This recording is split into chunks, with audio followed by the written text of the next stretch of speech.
The first thing I wanted to talk about was because the summer solstice is a great pagan celebration, and because I think we self-consciously celebrate it with the sense that we are participating in something which goes slightly against the grain of the dominator culture in which we're embedded, and because that culture has made a paragon of reason, I thought it might be fun tonight to just talk a little bit about reason and intuition and the forms and the politics that attend each. So let me dig into this a little and think aloud. Reason, which is always held up as the path to true understanding, has two forms. They are called deduction and induction, and all forms of reason can be subsumed under these two types. Now, deduction, which is considered the stronger form of reason, is called reasoning from first principles, and it works like this. You start from an idea which cannot be proven. You accept it as given, and you reason outward from it. An example that is familiar to all of us would be Euclid's elements of plane geometry. You start with what appears to be an incontrovertible truth, or what we agree appears to be an incontrovertible truth. In the case of Euclid, propositions such as parallel lines never cross, never meet. Well, you can imagine a railroad in your head and run your mind along it to infinity, and then you've inspected the infinite railroad, and lo and behold, at no point did the rails cross. So you accept this as true. Then you can reason from it. Now, in the case of the Euclidean proposition that parallel lines don't meet, you test the truth of it by carrying out this imaginary inspection of the items involved and verifying that the statement appears true in all cases that you can imagine. But other branches of human knowledge also use deduction. Interestingly enough, theology. So theology reasons like in the following manner. God exists. This is perhaps not Christian theology, this is a generic theology. God exists, because Christian theology would seek to go further back and prove, in some cases, such as in scholasticism, that God exists. But let's just start with the given assumption that God exists, and then a second assumption, and God loves us. Given these two assumptions, then deduction goes to work and elaborates an explanation for why we are not with God, how we can get to God, and so forth and so on.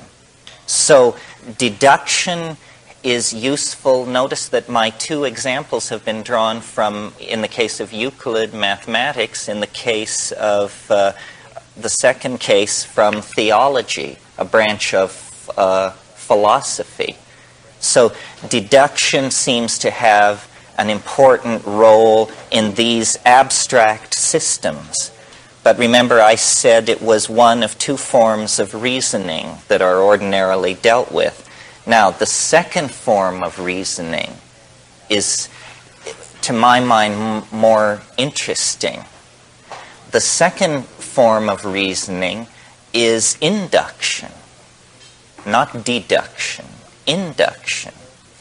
And induction, for those who believe in it, is thought to be, without doubt, a superior form of reasoning to deduction, because it leads to a control and a manipulation of real consequences in the world.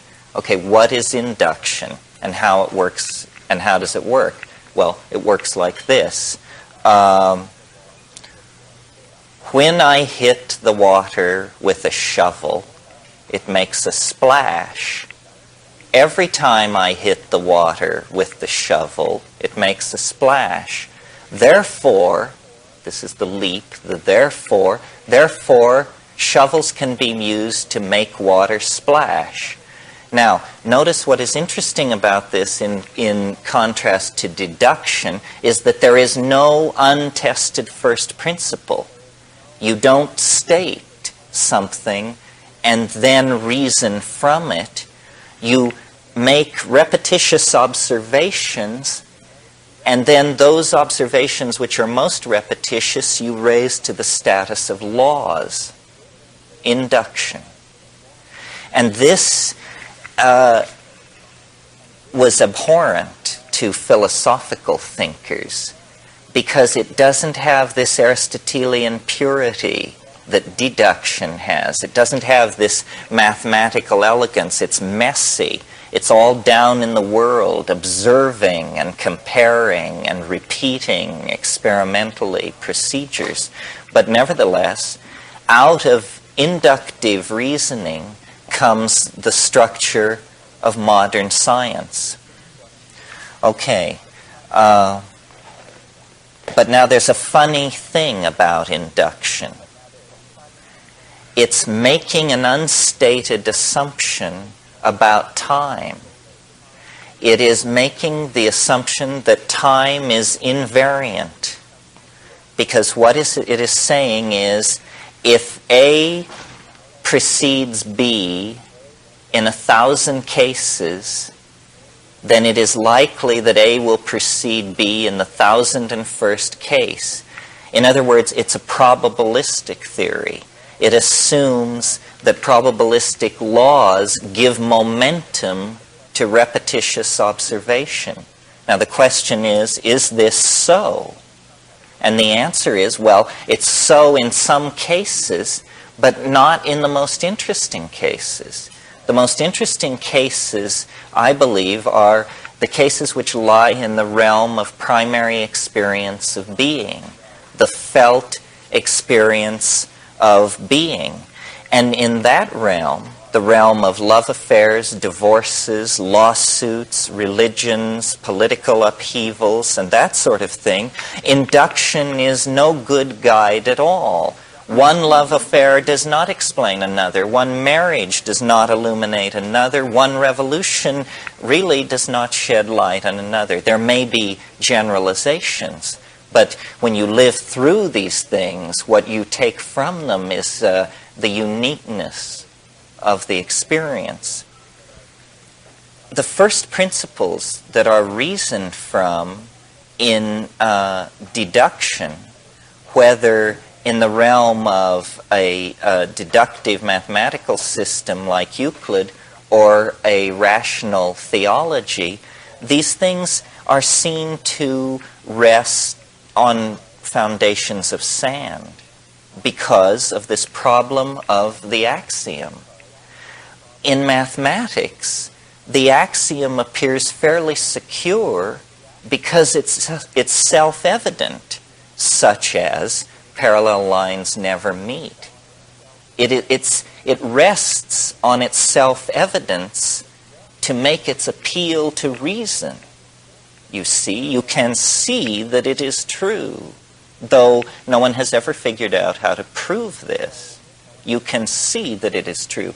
But when you move from the realm of axioms to the realm of theological first principles, the appeal then is not at all to the obviousness of it, but to the desirability of it, that God exists, that God loves us. We hope these things are true, but they are certainly not self-evident in the scheme of things from the point of view of most of us. So what this shows then, I think, is that in the matter of deeper things, deductive reasoning rests only on the appeal that hope can lend to its case. Okay, so for me, this is a critique of deduction. Now, what about induction? I referred to the fact that its premises rest on this notion of temporal invariance, which seems to be true only for the grossest of phenomena. Science has made great hay in that dimension by creating laws which are essentially predictive laws of cyclical phenomena that define for us what part of reality goes around and comes around. In other words, we can predict simple phenomena involving the mechanical orbits in gravitational fields. We can make simple predictions about the end results of certain chemical processes, certain nuclear processes, so forth and so on. But when you lay it against the background of nature and experience, it begins to look like pretty thin soup. It's no basis for claiming epistemic preeminence. And this is the point that I want to make. Science claims epistemic preeminence. That means that science doesn't say, we are an ideology like Buddhism and Taoism and the Tarot. They say, we are a metasystem. We shall judge all other systems in our scales. Well, this is politics, but not good philosophy, because there is no basis for this claim to epistemic preeminence. So, this somewhat egghead rave is supposed to pass for a pagan polemic on the summer solstice, because it's an attack on the foundations of reason itself. And as you know, when reason goes, barbarism and madness cannot be far behind. And as a self-declared philosophical anarchist, as in fact the founding member of the Henri Poincaré Anarchist International, our motto is chaos is order. I believe that it's entirely appropriate to carry out an attack on reason. Okay, so then what are we left with? Well, what we're left with is intuition. Intuition. And what is it and how does it work? Well, it's a feeling into things that comes to answers and leaves no trail. That's the thing. It leaves no trail.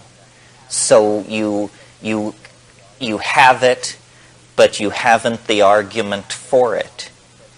And so its power must reside in its truthfulness. So the power of intuition lies in its ability to express truth in contravention to the forward flow of logic and casuistry. Well, is it always to be this? You know how the Tao is presented as this Eastern concept that you can barely wrap your mind around and that hovers at the edge of intelligibility. Well, really, in these so-called obscure Oriental philosophical stances always turn out to have a corollary in Western thinking. And the corollary to the Tao, to Taoism, is intuitionalism, is, an ability to sense the constraints and opportunities in the moment and act through it. Intuition. And intuition is always presented in the dominator society as 1 vague, 2 feminine, 3 unreliable. But this is simply because of this bias toward deductive and inductive systems whose falsity I have just demonstrated to you. In fact, in the felt domain of experience called living, Intuition is how most of us, even the most self-defined as non-intuitional, are operating. Intuition is a kind of field processing of both the foreground and the background of experience. It's a gestalt understanding that is subliminal and that leads the whole organism through an invisible set of creodes towards the maximizing of some kind of a goal. Okay, end of Act 1. The second act opens in the middle of the 19th century with science responding, albeit unconsciously, to an understanding of what I've just said. The inadequacy of reason, the necessity of intuition, and yet all this going on in a domain of Victorian gentlemen with beards to their belts and a world where pianos wore pants. So, it worked its way out subtly in the notion of evolution. And evolution is a very interesting concept that even those of us who profess to believe in it, I think, don't fully grasp, what comes in this package. We all are taught that in the 19th century, a great struggle was waged between science and religion because science had the audacity to suggest that human beings were descended from the great apes. And we all know who took what sides and the kind of polemics that were raised. And we all know the happy ending of this story with the great triumph of modern evolutionary biology. However, that, to my mind, looking at it from the point of view of a philosopher, is all sham. Or it's like the 11 o'clock news version of what actually happened. That's how rather silly people understood the great intellectual watershed struggle of the 19th century. That is not, in fact, what it was about. That's not what it was about. The outrageous assertion of the evolutionists, of Darwin particularly, and his school, was not that human beings were descended from the great apes. In fact, the outrageous assertion wasn't even contained in the part of the manuscript that was called The Descent of Man. You recall it was called The Origin of Species and the Descent of Man, and where the real kicker was lodged was in The Origin of Species. Why? Because Darwin set out to show that nature could be the product of processes without purpose. That was the bit that brought the roof down. Ordinary people couldn't understand this. This is called the so-called teleological issue. But this is what brought the Christian church roaring to its feet in confrontation with evolutionary biology. The assertion that nature could be accounted for by processes that were not guided toward a higher end by a higher power, that simply random molecular processes and then pressures of environmental selection could cause to come to be animals, plants, and ultimately human beings. But the fight was over teleology. The fight was over whether or not the universe has a purpose toward which all creation moves ineluctably, or whether nature is what the Darwinists called it, which was trendlessly fluctuating. Trendlessly fluctuating. So it was an attack on God, not the divinity, not the divine status of man. That was peanuts in this poker game. It was an attack on the need for God per se as an efficient cause in the machinery of universal being? Well, it's a very interesting question and a very interesting struggle, because we are still caught up in it. American transcendentalism, while all this was going on in England, American transcendentalism was exploring the transcendental realms of the human spirit cast against the background of the American landscape. And this question of the telos in nature was, to make friends, lifelong friends, into enemies and sunder families. Alfred Russel Wallace, who was the co-discoverer of evolution with Darwin, really preceded him. He had a fever. He was a professional butterfly collector, as I was once in my youth. And on the island of Ternate in eastern Indonesia, Wallace fell into a malarial fever. And at the height of this fever, he wrote down a page and a half of scribbling, which, when he came down from this illness and read it, it seemed to hold up. And what he had discovered was what all biology was seeking, what he called the solution to the problem of the species. And he looked at this thing, and what it was a description of natural selection. And it seemed to work. Well, Wallace was from the lower classes, had made his living in England as a surveyor, was essentially a field biologist because he was not accepted by the gentleman scientists of England. He didn't know where to turn, so he fired off a letter to the only person he could think of to ask, who was the greatest biologist of the day, Charles Darwin, at home in England in his garden, working over 20 years of notes on the problem of the species. When Darwin got this letter from this unknown character, postmarked Ambon, Dutch East Indies, and read it, he paled visibly. And he went to his friend, Sir Charles Lyell, who was the greatest geologist of the day, the proponent of catastrophism, and was to develop into one of the great defenders of Darwin's theory. He went to Charles Lyell and said, I've been working 20 years on this idea.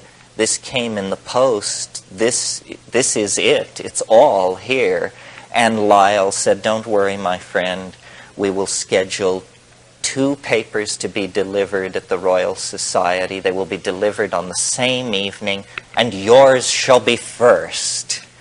And so it was. And so it comes down to us as Darwin's theory of evolution.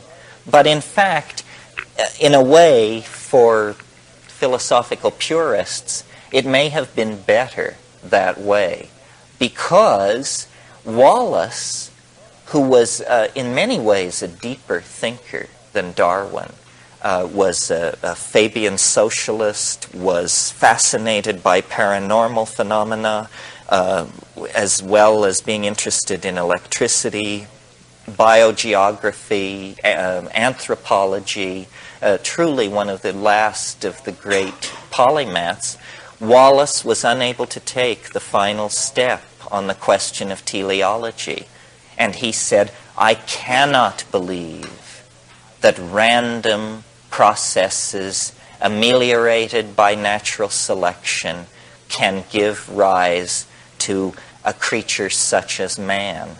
So this was the break in the 19th century. And it arises out of the earlier foundation of the struggle between intuition and reason.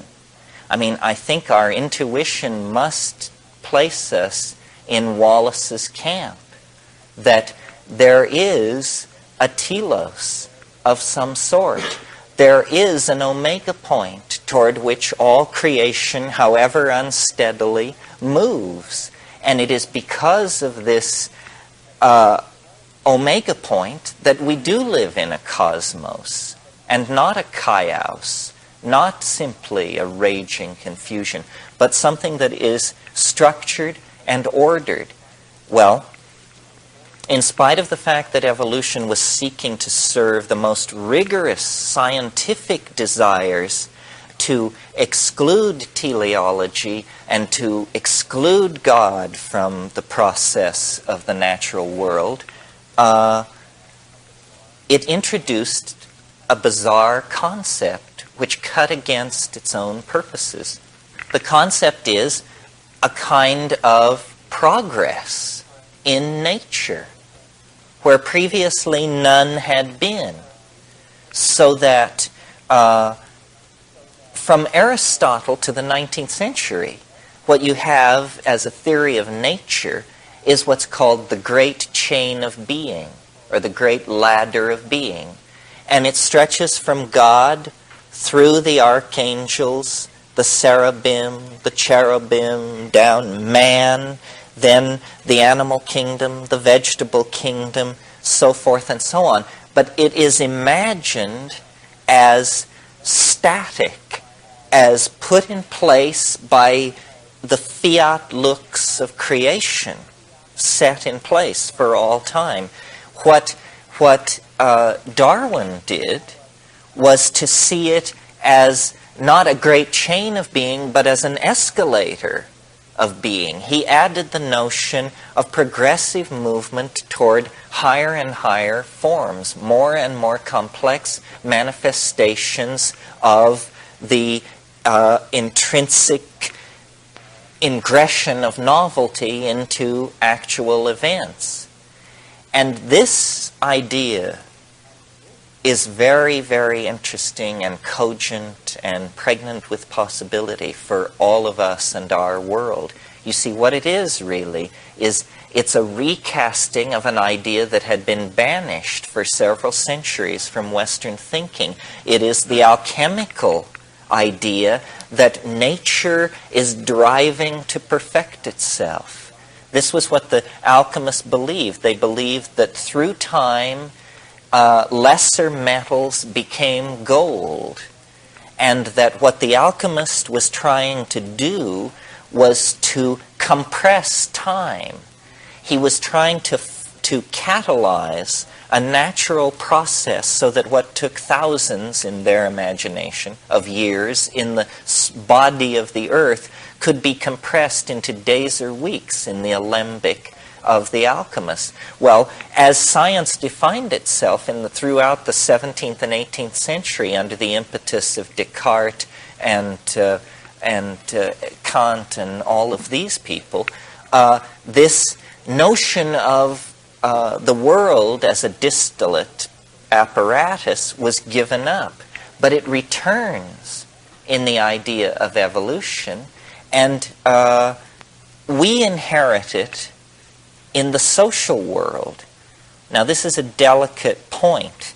There is something called social Darwinism, otherwise known as fascism.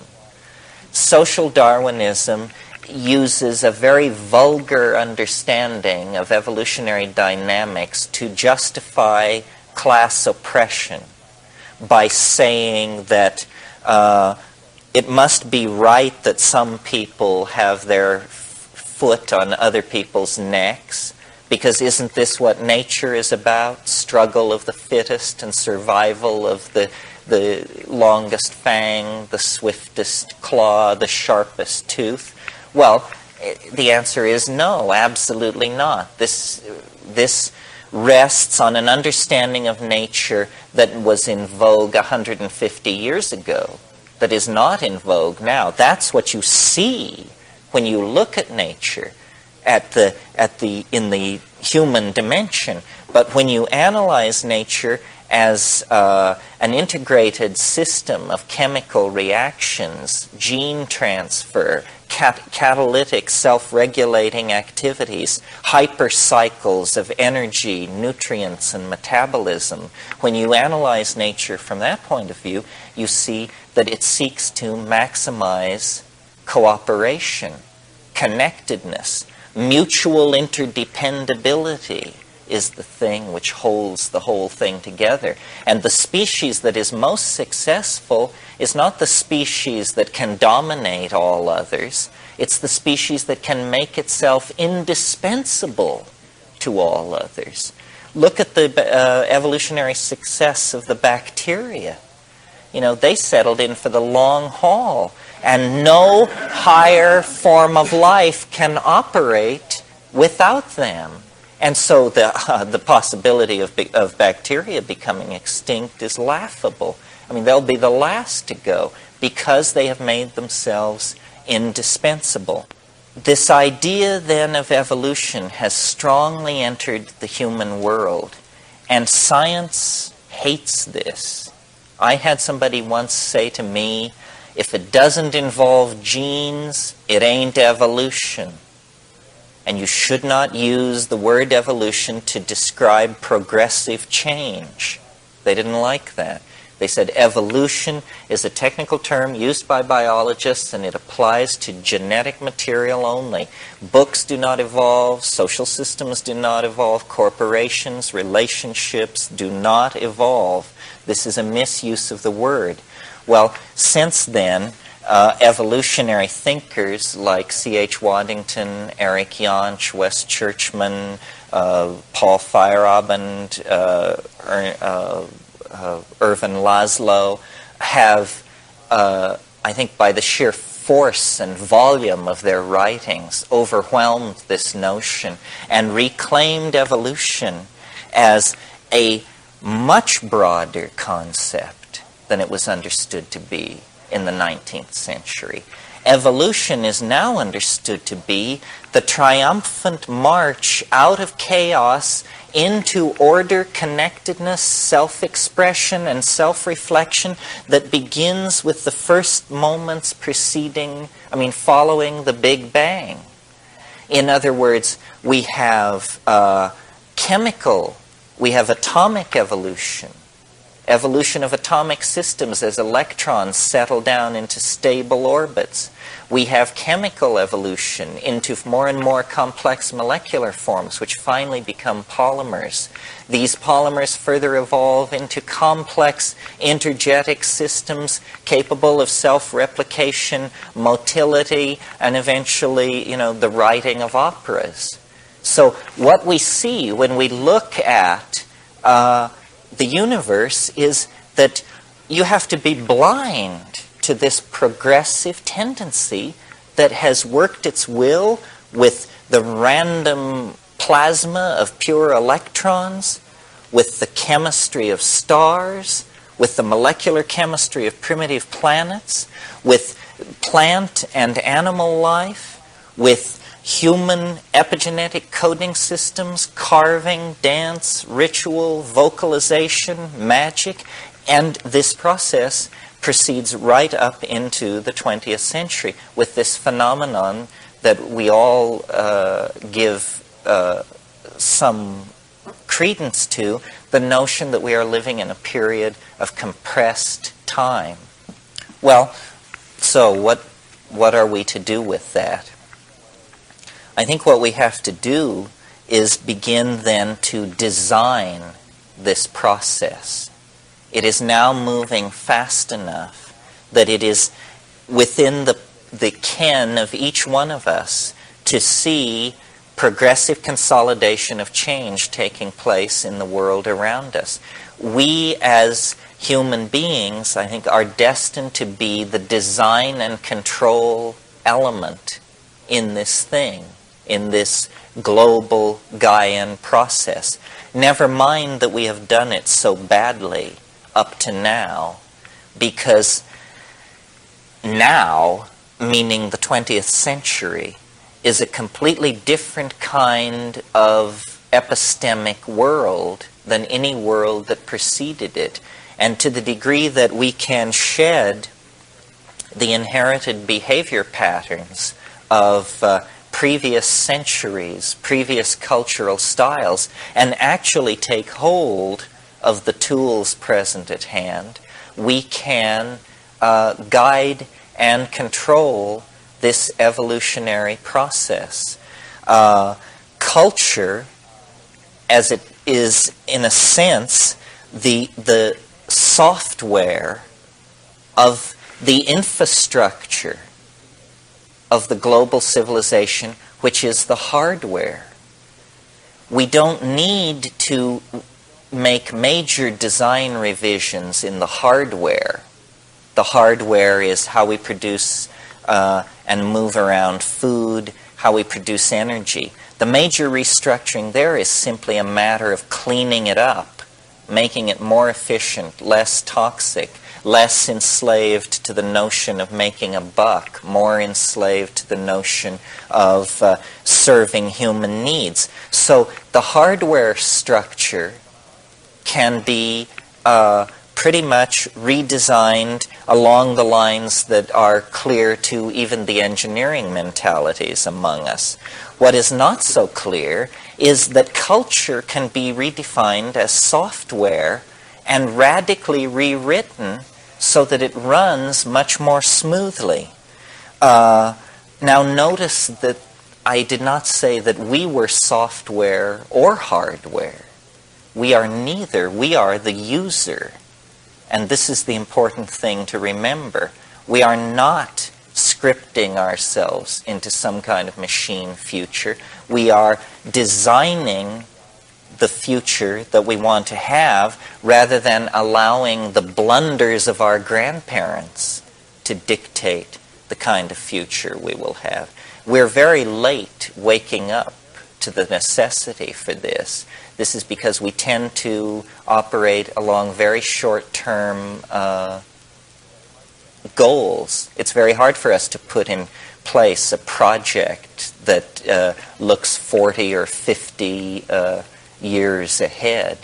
It was interesting, a couple of years ago there was an article in the Whole Earth Review about a chapel at Oxford that the main beam of this chapel, which was an oak beam about so by so, was rotted through with worms and had to be replaced.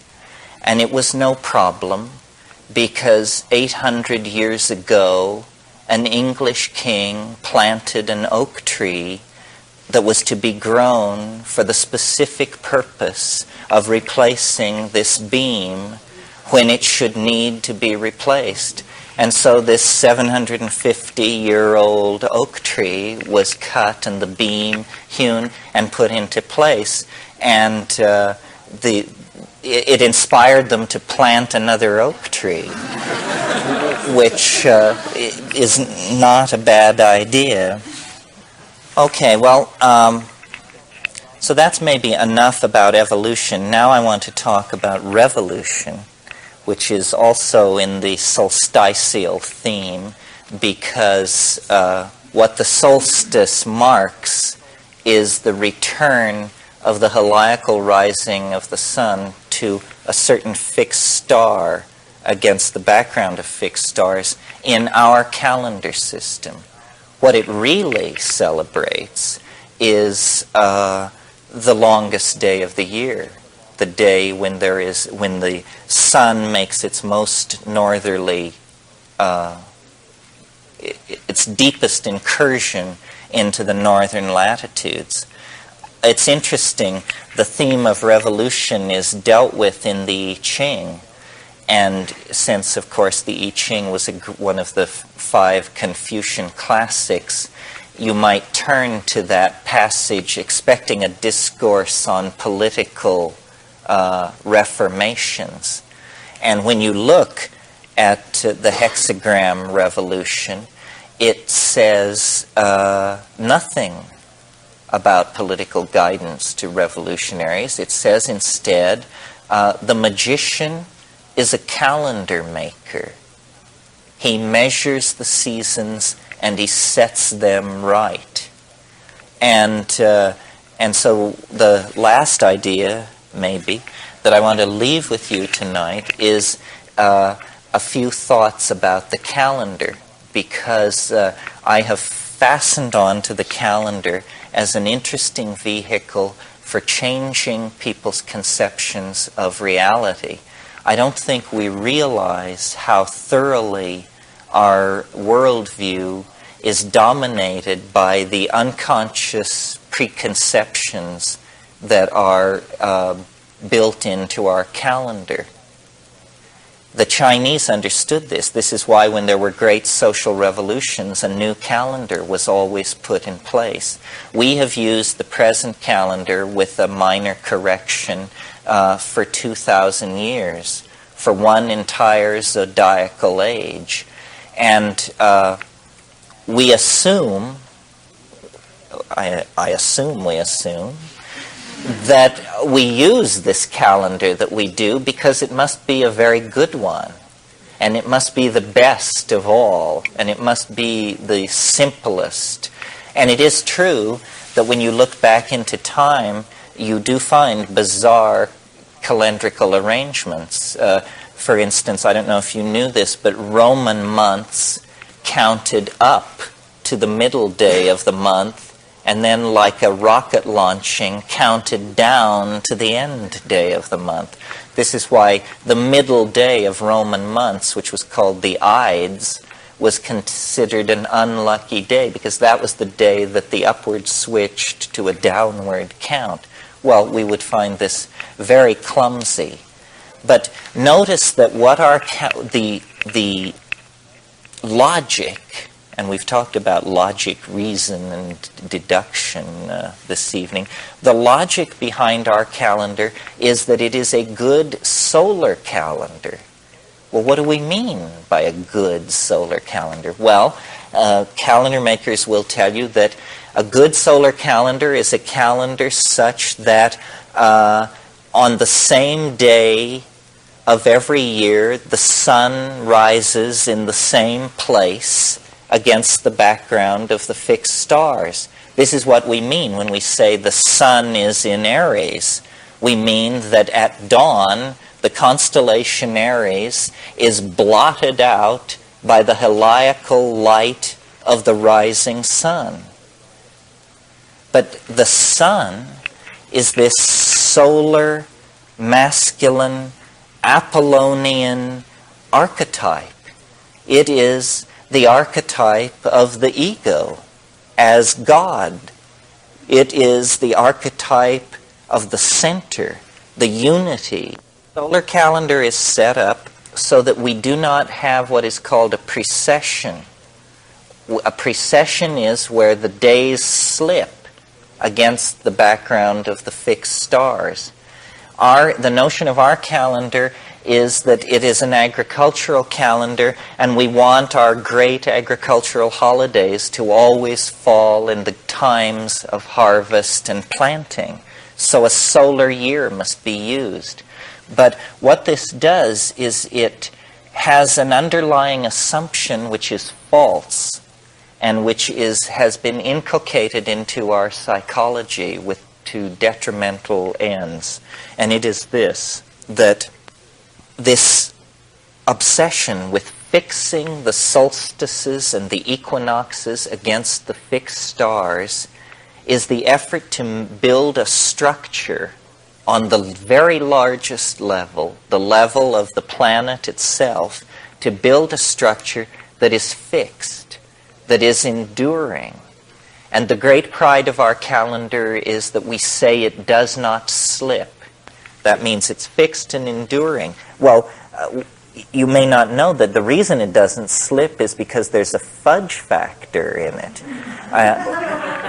We're all familiar with the fudge factor of leap year, that every 4 years we have to add a year to keep it okay. But how many of you knew that every century year divisible by 400 is also a leap year, even if it occurs out of sequence? The year 2000 will be such a leap year. It is a century year divisible by 400. So was 1600. And so in that case, you have a leap year, even though the previous or the following year may be a leap year. So there is a fudge factor in the high and mighty solar paternal calendar that keeps it on track. Well, somewhat facetiously, what I propose, at least as a thought model, is an entirely different year length, 384 days. Now, 384 days is an interesting number. It's 13 lunations, precisely 13 lunations. And so we would have, therefore, a need for a 13th month in the calendar. And I propose that the 13th month follow August and precede September and be called Remember. And the month of Remember will be a month of great mnemonic celebration and recovery of the past. It will be a celebration of the past. Well, okay, now we have 13 months. That's wonderful, but we have purchased this 13th month at the expense of 19 days that overshoot the solar year. What about that? Well, instead of viewing that as a problem, as it has always been viewed, let's view it as an opportunity. What happens if you use a day length 19 days longer than the solar year? Well, it means that the great festivals of the solar year, Easter, Christmas, the 4th of July, will, let's call it Independence Day so we don't confuse ourselves because it's going to move, that these great festivals will do what is called precess. Each year they will come 19 days later against the solar year than the year before. So in such a calendrical system, you would be, as a child, Christmas would occur, let us say, in winter.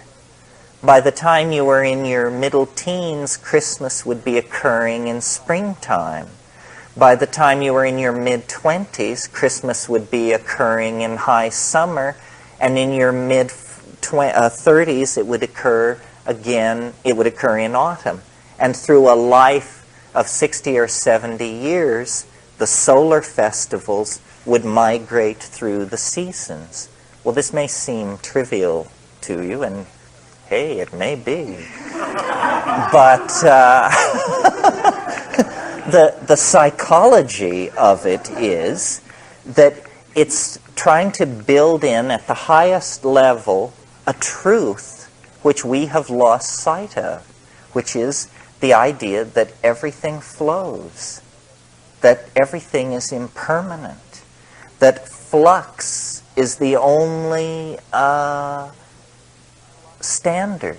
Flux is the only thing you can depend on. If we gave ourselves permission at the highest and deepest psychological level, the place where we measure time and the spectacle of our life as spread out against the grid of the history that we live through, if we were to give that permission to be portrayed on a grid that emphasized flow, transience, change, and recursion, rather than this constipated solar square against the fixed stars, then what we are really doing, you see, is changing archetypes. We are changing archetypes. And what are we changing?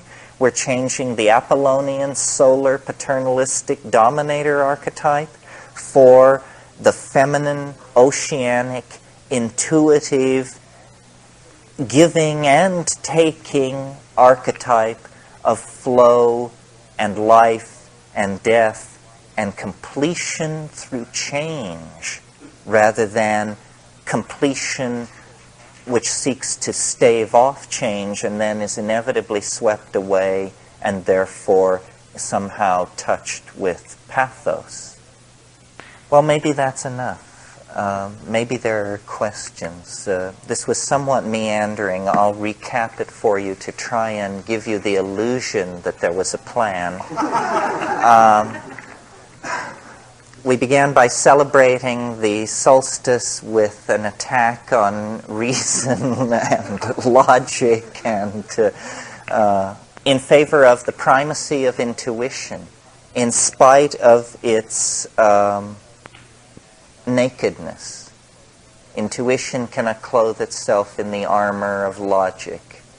But I hope I demonstrated to you that the armor of logic is wide mesh chain mail. In fact, it's chicken wire. In fact, it may be chicken shit. So the primacy of intuition, and how that intuition led into a peculiar episode in 19th century science where committed atheists found themselves serving the recovery of the alchemical ideal through the notion of nature as an engine of telos and progressivism. And then from that, the notion of our own century as the concrescence of this teleological process that is leading everything into deeper and deeper modes of self-reflection and connectedness. And then finally, to put the snake's tail in its mouth, to return to the theme of the solstice, and to offer again a counterpose to the calendar of reason, the calendar of solar paternalism, to offer instead a potential calendar in celebration of flux, change, growth, and feminism, which are the values that are going to have to be maximized if we are going to open a dialogue with our souls and the soul of the planet, and save ourselves from the lethal momentum that so many hundreds of years of dominator culture have imparted to the machinery of our civilization. I mean, we must awaken, and these little probes, games about logic and calendars and shifting perspective on these various issues, this is just a way to promote cognitive activity, to say, you know, the path out of the selva oscura, the path out of the dark wood in which we find ourselves, is cognition, thought, getting smart fast. We have to dance, sing, calculate, and drum our way out of the circumstances into which we have fallen. And to the degree that we can celebrate the irrational, the feminine, the unconscious, the transpersonal, and even the psychedelic, to the degree that we can celebrate these things, we are giving permission for the order that is in nature to manifest. The plan wants to come to be. We have to get out of the way.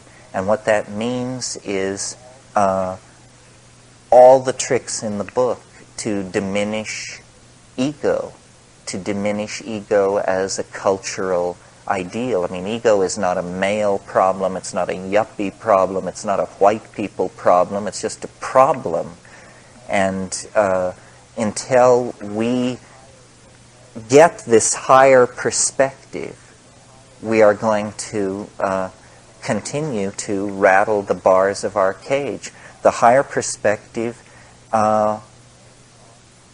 depends on seeing things on a scale of thousands of years and potentially millions of light years. A cosmic scale, the correct scale, the scale on which we are truly operating. I mean, the minutiae of our personal lives is that. It's that our lives are an opening into a transpersonal opportunity, you know? I mean, I've said this in my smaller class. I take the notion of Tantra seriously if by Tantra what we mean is the shortcut path, that life is some kind of opportunity. It's an opening between unbridgeable chasms of the unknown, and yet out of chaos for 20, 40, 70 years, we come into a domain of immense opportunity. It is a conundrum. It is a puzzle. It is something to be figured out. And I have the faith that if we can figure this out, we can somehow not only make a better world for our children, but in some other profound way, we can even undo what has been done. And this would be the ultimate dream, that somehow we can discover an elegant escape that will leave us with the clear understanding that the problem was an illusion. It was an illusion. It was the last illusion.